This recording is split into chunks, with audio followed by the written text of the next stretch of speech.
A Las Vegas man charts the path as the first convicted felon to be hired by Nevada Department of Corrections.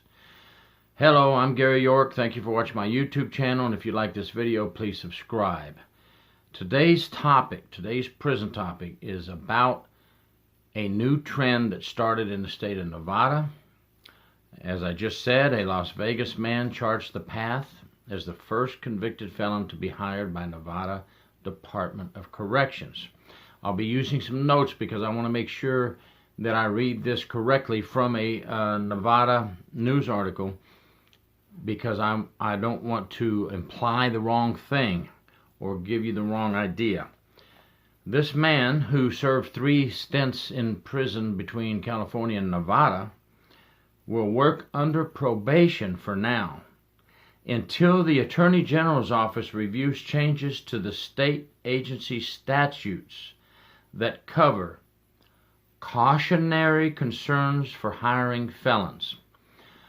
Okay, now I'm going to explain the situation, and you can tell me in comments later what you think about the situation. Okay?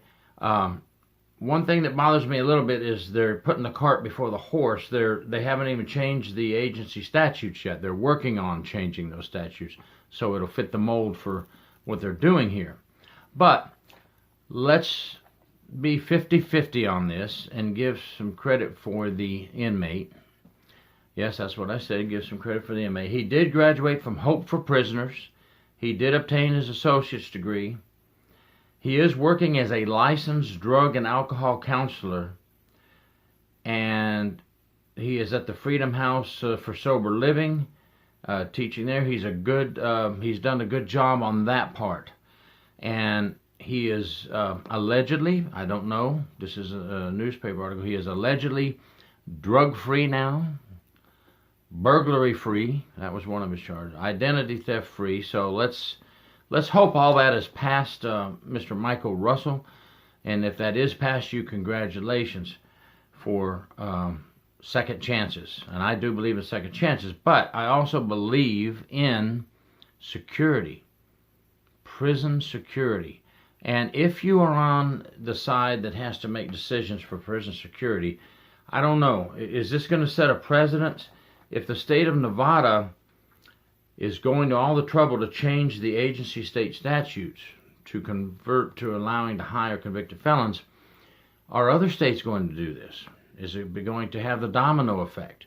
And soon states all over the country will be hiring convicted felons. Now, he did serve time at the High Desert State Prison in Nevada, but he is not counseling or teaching in a state prison, but he is with inmates, and he is at, and I want to read this from the article also, he is at the Casa Grande Transitional Housing Center Work Release Facility.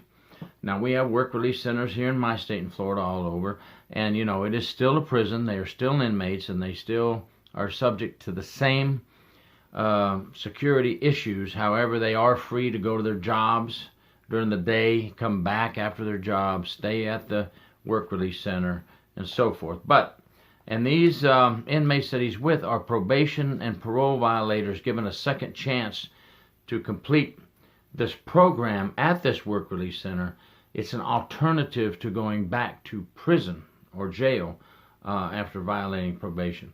And at the Casa Grande Transitional Housing Center, there are 27 staff members, according to the article, 1 correctional officer manager, a lieutenant, 2 senior correctional officers, 19 correctional officers, 1 correctional caseworker 3, 2 correctional caseworkers 2, 1 accountant, 1 facility supervisor, a 400-bed facility with male and female inmates.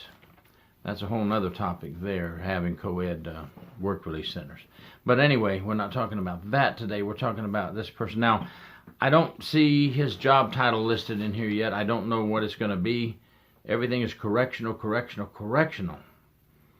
So I guess he'll be listed as a civilian counselor or teacher.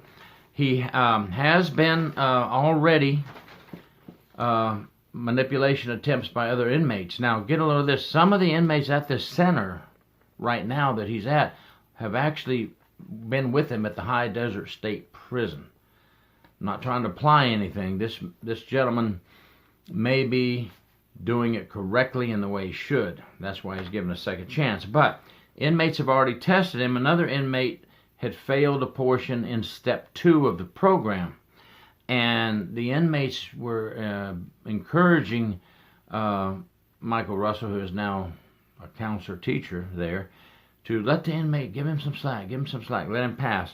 And the article says he said that Section 2 is a lot about trust, and we have to learn trust, and he did not move the inmate to step 3, had to redo step 2. So if that's true, I commend you, Michael Russell, for sticking by your guns. Will everybody do that if we start hiring ex-felons or ex-prisoners? If we start hiring ex-prisoners throughout the state and throughout the country, will they all do what you are doing, Michael Russell, holding true to the game? I'm a little concerned about that. So let's talk about some concerns on the security side that this could bring. I know that I was against privatization in Florida. I worked at the prisons when correctional officers ran food service, and I'm going to tell you what my point is here in a second. Well, then they changed over. Jeb Bush came in and got a lot of private food service companies, Aramark and some others in there. My God, my job as a prison inspector became, all of us prison inspectors, constantly investigating introduction of contraband, wild sex at food service with the civilian employees hired, having sex with the inmates in the cold storage on top of the food boxes, and bringing in drugs. It just turned into a mess. But you know, private companies for money. This is a little different story, but my point is, so that happened with food service, and it's happened with other areas of the prison too when we start bringing in people that are not security minded. So I understand we want second chances. I'm for it. We want the inmates to be successful. We want them to get out and not come back to prison. But if you're running a prison and this sets the precedence, and we start bringing in former inmates to do jobs within the work release centers, they'll eventually, I'm sure, we know how things work, trickle into behind the fence of the larger facilities, the state prisons. And here's where I have a problem. We might get some people that want to fall back on their own ways. They may decide to be under pressure by other inmates in prison to help them smuggle drugs in. They may be pressured into making decisions they should not be making. So what are your thoughts? This first convicted person to go and work in or for a Department of Corrections, do you think that's going to start a domino effect? If it does, what are we going to have to worry about? If it follows, if it does the domino effect and other states pick it up, they're going to have to go in and look at state statutes under the Cautionary Concerns for hiring felons, just as Nevada did. So sorry, legislature and all you folks running the show, that, you know, you have to manipulate the statutes now to fit this scenario. So money manipulation, I don't know what it's all about, but is it a good idea? I'm not 100% sure.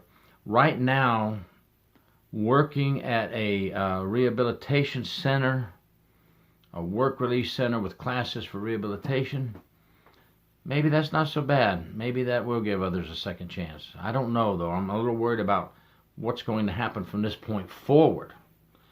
It seems like this person they have under control, and they have a close watch on him. But what if we start getting them inside behind the prison walls in the state prisons? What are we going to do then? You know what goes on already at times behind the walls.